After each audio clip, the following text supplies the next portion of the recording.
Hello everyone, very good morning to all of you. आज के दिन की शुरुआत करेंगे 11 दिसंबर 2021 के इंपॉर्टेंट करंट अफेयर के साथ। हर एक क्वेश्चन आपके लिए इंपॉर्टेंट है, इसलिए वीडियो को अंत तक जरूर देखिएगा। पीडीएफ का लिंक वीडियो के डिस्क्रिप्शन बॉक्स में दिया हुआ है, जहां से आप डाउनलोड कर सकते हैं। और ऐसे स्टूडेंट जिन्होंने अभी तक टेलीग्राम चैनल नहीं ज्वाइन किया है, तो आपको मेरे टेलीग्राम का लिंक भी वीडियो के डिस्क्रिप्शन में मिल जाएगा। तो चलिए स्टार्ट करते हैं आज का वीडियो। पहला क्वेश्चन है आज का, who has won gold medal in the women's 49 kg weight category at the ongoing Commonwealth weight lifting championship. अभी हाल ही में कॉमनवेल्थ वेट लिफ्टिंग चैंपियनशिप जो हो रही है, इसमें 49 kg वेट कैटेगरी में भारत के लिए गोल्ड मेडल किसने जीता है? तो ये महिला खिलाड़ी हैं, इनका नाम है झिल्ली दला बेहरा। क्या नाम है? इन्होंने टोटल वेट जो उठाया है वो 167 किलो उठाया है। अब 167 किलो में इन्होंने 73 किलो जो उठाया है ये स्नैच में उठाया है, और 94 किलो जो इन्होंने उठाया है ये वेट जर्क एंड क्लीन में उठाया है। ठीक है, तो नाम ध्यान रखिएगा, झिल्ली दला बेहरा। इन्होंने कॉमन वेट लिफ्टिंग चैंपियनशिप में भारत के लिए गोल्ड मेडल जीता है। अगला क्वेश्चन है, who has been awarded with the prestigious 7th doctor MS Swaminathan award for 2017 to 19। अभी हाल ही में 7वां संस्करण डॉक्टर MS स्वामीनाथन अवार्ड का किसको दिया गया है? मतलब ये कौन है जिन्होंने डॉक्टर स्वामीनाथन अवार्ड जीता है 2017 से 19 के लिए? तो ये है वी प्रवीण राव, और ये basically professor and vice chancellor हैं Jayashankar Telangana State Agricultural University के। और इस पुरस्कार के साथ, MS स्वामीनाथन पुरस्कार के साथ 2 लाख रुपए की कैश रिवॉर्ड दिया जाता है। साथ में इनको गोल्ड मेडल भी मिला हुआ है। अगला क्वेश्चन है, at least anti trust watchdog has find $1.28 billion on which company for abuse of market dominance.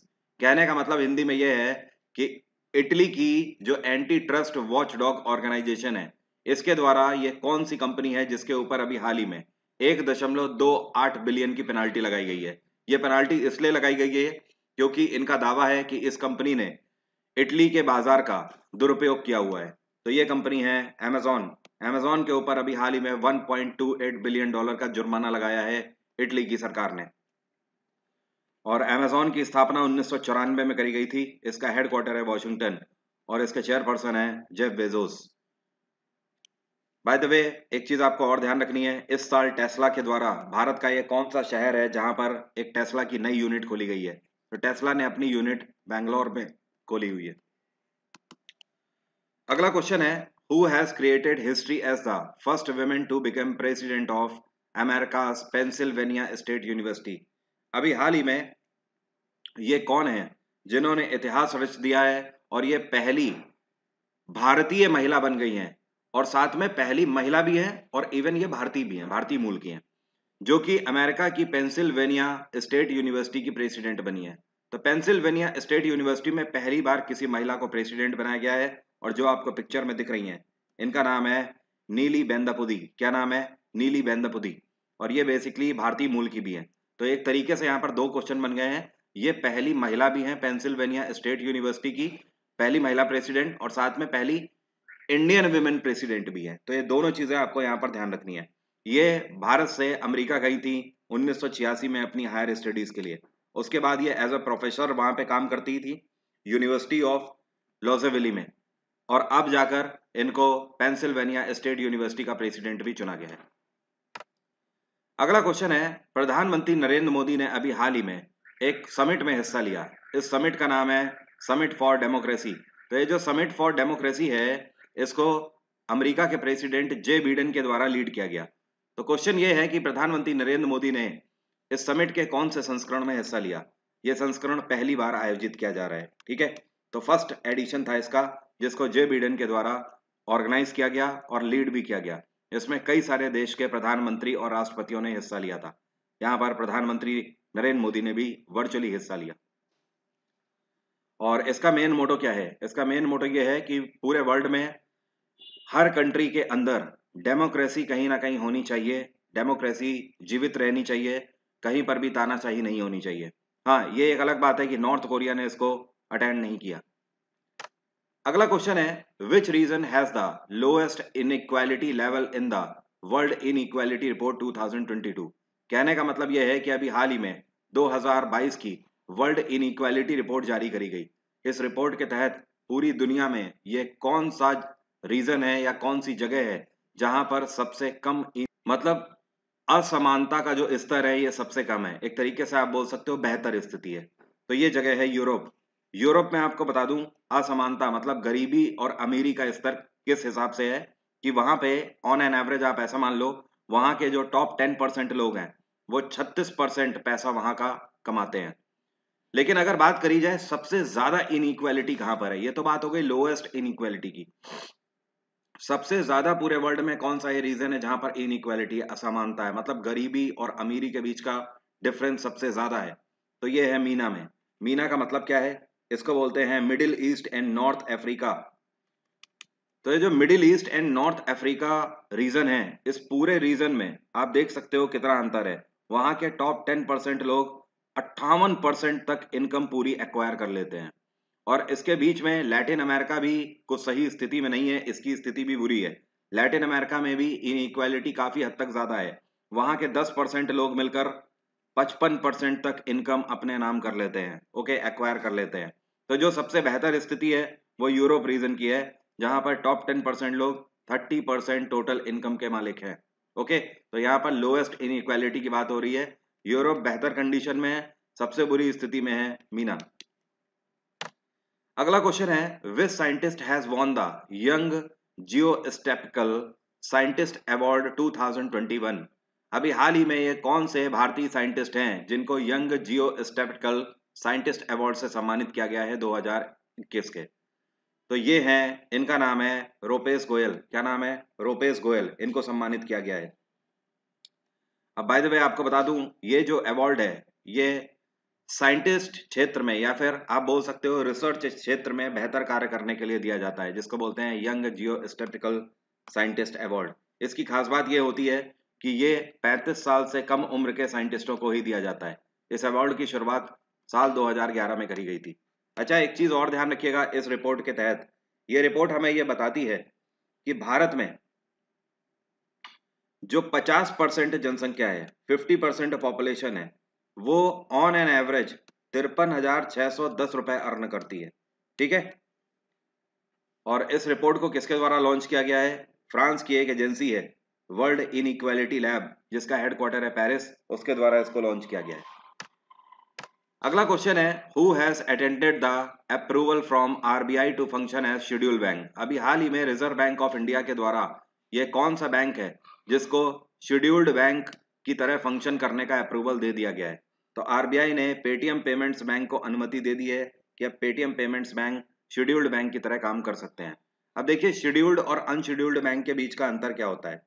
Scheduled bank basically वो होते हैं, मतलब कोई भी बैंक जो है वो शेड्यूल्ड बैंक बनने के लिए एलिजिबल तब होगा जब उसका पेड अप कैपिटल 5 लाख होगा। क्या होगा? Paid up capital 5 lakh. अब ये पेड अप कैपिटल क्या होता है इसको समझो। कोई भी बैंक या कोई भी ऑर्गेनाइजेशन जब आईपीओ लॉन्च करती है, ठीक है, मतलब जिसको बोलते हैं इनिशियल पब्लिक ऑफरिंग, जिसको अभी एलआईसी लॉन्च करने जा रही है 2022 फरवरी में। इसका मतलब यह है जब वो संस्था अपने शेयर मार्केट में लेकर आती है, तो वो शेयर जब शेयर धारकों के द्वारा खरीदे जाते हैं और वो शेयर जब बेचे जाते हैं उनके द्वारा खरीदने के बाद, तो बेचे जाने के बाद इसी संस्था को 5 लाख रुपए तक जब तक अर्न ना हो जाए तब तक पेड अप कैपिटल 5 लाख नहीं माना जाएगा। मतलब that is called paid up capital.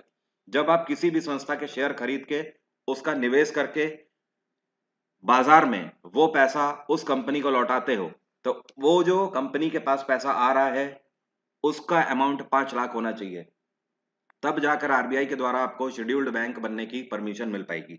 तो ये है Paytm payments bank. And Paytm की स्थापना साल 2010 में करी गई थी।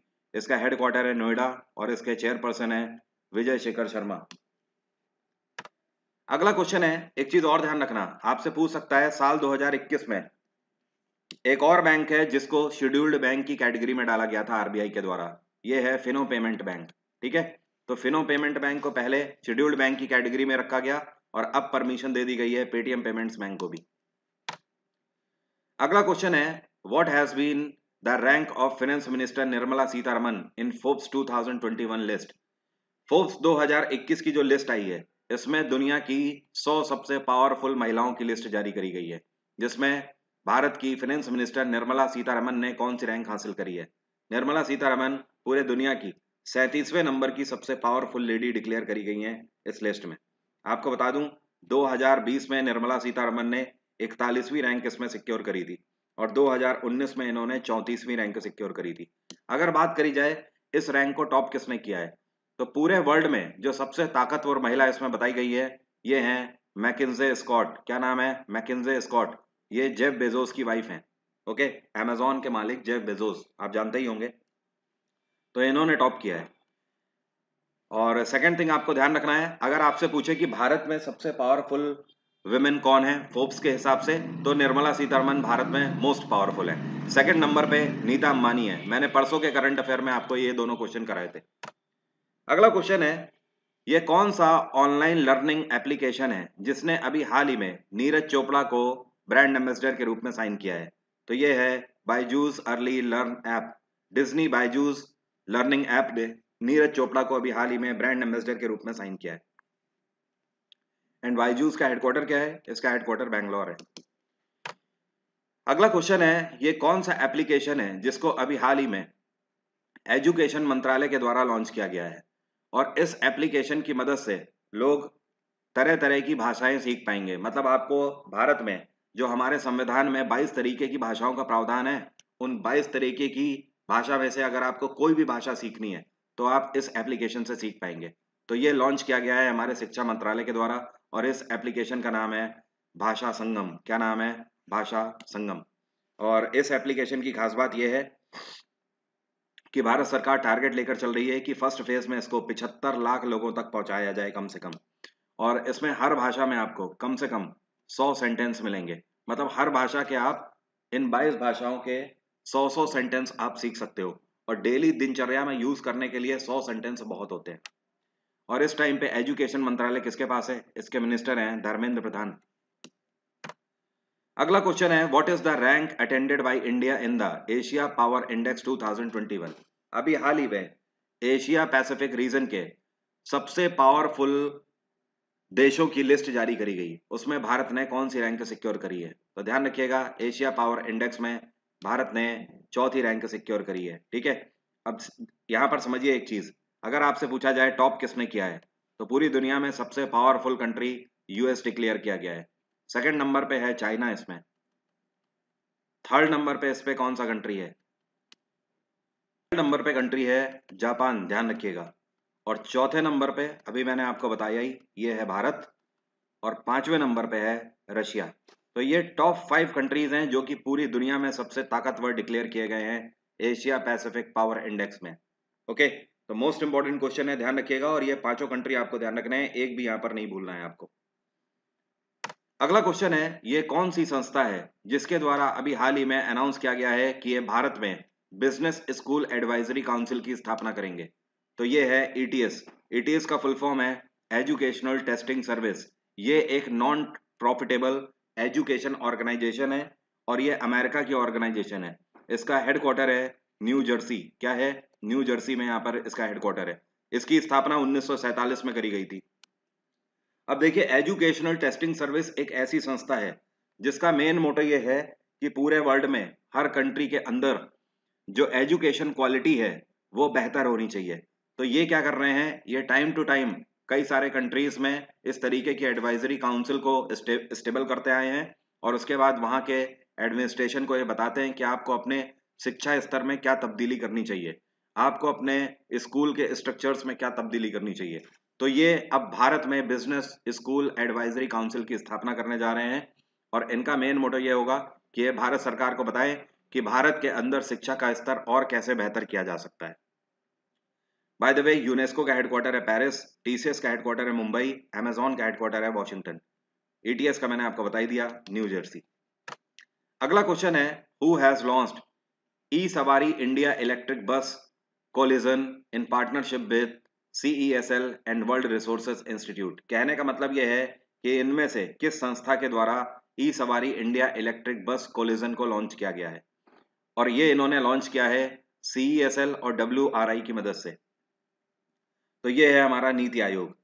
नीति आयोग के द्वारा इसको लॉन्च किया गया। अब समझिए ई सवारी इंडिया इलेक्ट्रिक बस कोलिजन है क्या। इसके तहत नीति आयोग लोगों को ये बताना चाहती है कि अब भारत में आगे आने वाले टाइम में इलेक्ट्रॉनिक बसेस ही चलेंगी। तो जो स्टेक होल्डर्स हैं वो इसमें निवेश कर सकते हैं। अगर आप भी आगे चल के बस खरीदने का अपना प्लान बना रहे हैं या फिर आप इस सेक्टर में इन्वेस्ट करना चाहते हैं तो आपको सरकार की तरफ से काफी चीजों में रिबेट मिलेगा। जैसे कि इलेक्ट्रॉनिक व्हीकल्स को प्रमोट कर रही है ना भारत सरकार, इलेक्ट्रॉनिक कार्स में अभी तक आपको कम रेट ऑफ इंटरेस्ट लग रहा था, उसी तरीके से इलेक्ट्रॉनिक बसेस भी आपको खरीदने में फायदा होगा। तो जिसके लिए CESL और WRI दोनों एक साथ आए हैं। ये आपको फायदे भी बताएंगे, मतलब इन संस्थाओं को जो कि इसमें निवेश करेंगे कि हाँ भाई इलेक्ट्रॉनिक बस के क्या क्या फायदे होंगे और एक लॉन्ग टर्म में आप इसको किस तरीके से देख सकते हो, आपका इन्वेस्ट काफी बेहतर रहेगा। एंड बाय द वे यहाँ पर CESL की बात करें तो इसका फुल फॉर्म होता है convergence energy services limited of India. अगला क्वेश्चन है, ये जो आपको पिक्चर में दिख रहे हैं ये हैं नंदा पृथ्वी। नंदा पृथ्वी पद्मश्री अवॉर्डी थे, इनका अभी हाल ही में निधन हो गया। तो ये कौन से राज्य से बिलोंग करते थे? तो पृथ्वी जी बिलोंग करते थे कहाँ से? ये उड़ीसा से बिलोंग करते थे। आपको बता दूं इनके बारे में एक काफी बेहतरीन फैक्ट, ये केवल 7वीं क्लास तक पढ़े थे लेकिन उसके बाद भी इन्होंने अपना पूरा जीवन बच्चों की एजुकेशन के लिए लगा दिया। मतलब पूरे जीवन भर इन्होंने अपना जो पूरा जीवन है ये इस बारे में सौंप दिया, लोगों को जागरूक करते करते कि शिक्षा कितनी ज्यादा इंपॉर्टेंट है। जहां पर भी जाते वहां पर जगह जगह इन्होंने अभियान चलाए, इसलिए कि बच्चों को एजुकेशन दी जानी चाहिए। गांव गांव जाकर, छोटे से छोटे कस्बे में जाकर हर जगह पर इन्होंने लोगों को इस तरीके की शिक्षा दी और उनके माँ बाप से बात करके कि उन्हें अपने बच्चों को स्कूलों में भेजना चाहिए क्योंकि शिक्षा कितनी ज्यादा इंपॉर्टेंट है। इनको अभी कुछ टाइम पहले ही प्रेसिडेंट रामनाथ कोविंद के द्वारा पद्मश्री से भी सम्मानित किया गया था। तो 102 की उम्र में, इनका जन्म 1919 में हुआ था, तो ये 102 साल के थे, अभी हाल ही में इनका निधन हो गया। तो ध्यान रखिएगा, ऐसे भी आपसे क्वेश्चन पूछ सकता है ये कौन सी फील्ड से बिलोंग करते थे। ये एजुकेशन फील्ड से बिलोंग करते थे। उड़ीसा में सरकार है नवीन पटनायक की, केरल में पिनाराय विजयन की सरकार है, राजस्थान में अशोक गहलोत की सरकार है और झारखंड में हेमंत सोरेन की सरकार है। उम्मीद करता हूं सभी क्वेश्चन क्लियर हो गए होंगे। फर्दर कोई भी डाउट है तो आप मुझसे कमेंट बॉक्स में पूछ सकते हो। वरुण 777 डिस्काउंट कोड के साथ आप अनअकैडमी में कोई भी सब्सक्रिप्शन ले सकते हो और बेस्ट ऑफर्स अवेल कर सकते हो। साथ में एक्स्ट्रा 10% का डिस्काउंट भी आपको मिल जाएगा। तो आज की बात यहीं तक रहेगी। Bye bye, take care, have a nice day. आपका दिन मंगलमय हो।